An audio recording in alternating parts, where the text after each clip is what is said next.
How to set screensaver to ribbons on my PC.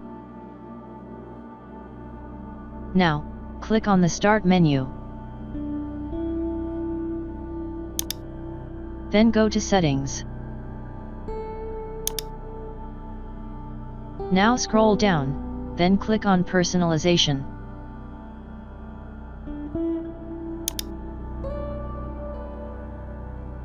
Click on Lock Screen.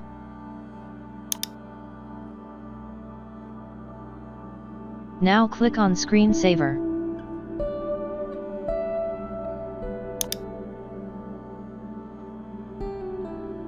Now select the ribbons option from the screensaver.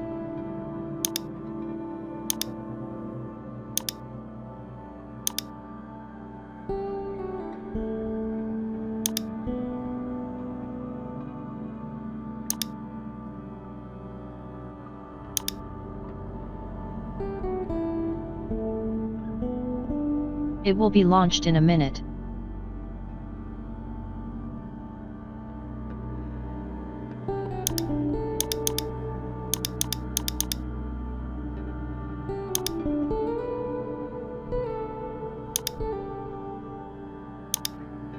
Wait a minute.